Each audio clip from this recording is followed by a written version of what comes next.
కేసీఆర్ గారిని ఏమడిగారు అంటే మీరు అయితే కేసీఆర్ గారిని అడగాలి లేదా సిట్ అధికారులను అడగాలి. నాకు తెలిసినంత వరకు కేసీఆర్ గారిని అడిగింది స్పష్టం ఒకటే, ట్యాపింగ్ జరిగిందా అని అడిగారు. అలాంటిది ఏది జరగలేదు, అంతా బోగస్ సృష్టి అని చెప్పింటారు. ఎందుకంటే మమ్మల్ని అదే అడిగారు, బహుశా కేసీఆర్ గారిని కూడా అదే అడిగింటారని నేను అనుకుంటున్నాను. ఏముంటుంది బ్రదర్, 5 గంటల తర్వాత నేను కూడా వెళ్ళాను కదా విచారణకి. అడిగిందే అడగడం, తిప్పి అడగడం.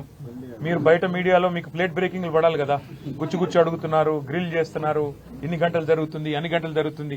మీకోసం కాలక్షేపానికి, ప్రజలకి వినోదానికి తప్ప ఇది ఈ కేసులో ఏమీ లేదు.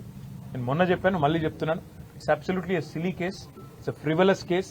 జరిగింది ఏమీ లేదు తప్పు.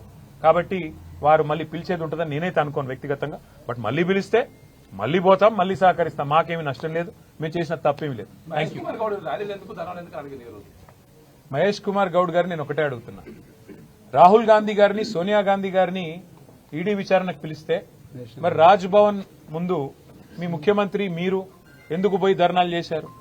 మేము కూడా గందుకే ధర్నా చేశాం. మా నాయకుడిని మరి ఇక్కడ పనికిమాల విచారణల పేరిట పేల్చి వేధిస్తే, అది కూడా తెలంగాణ సాధించిన ఉద్యమ నాయకుడు, ఉద్యమ సూర్యుడు, ఆయనను పట్టుకుని మీ పోలీసులు, మీ ప్రభుత్వ యంత్రాంగం వేధిస్తే డెఫినెట్ గా తెలంగాణ ప్రజలు,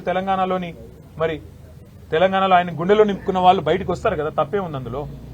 కాబట్టి మహేష్ కుమార్ గౌడ్ గారికి నేను మళ్ళీ విజ్ఞప్తి చేస్తా ఉన్నా, మీరు సిట్ విచారణకు మీరే చైర్మన్ అయితే అదేదో ప్రకటించుకోండి. మీ బాధ నాకు అర్థం కావట్లేదు. రోజు ఆయనే మాట్లాడుతున్నాడు, సిట్టోళ్ళ కంటే ఎక్కువ. పోలీసు వాళ్ళు ఎవరు మాట్లాడతలేరు, ఓన్లీ మహేష్ గౌడ్, మంత్రులు. అదేదో మీరు పంపుతున్న ప్రశ్నలే ఉన్నట్టున్నాయి, అదేదో మీరే చెప్పండి బాహాటంగా, మేమే పంపుతున్నాం, మేమే నడిపిస్తున్నాం, ఇదంతా రాజకీయ కాలక్షేపం అని చెప్పండి, ధైర్యం ఏముంది. థ్యాంక్ యూ, అందరికి నమస్కారం. Thank you.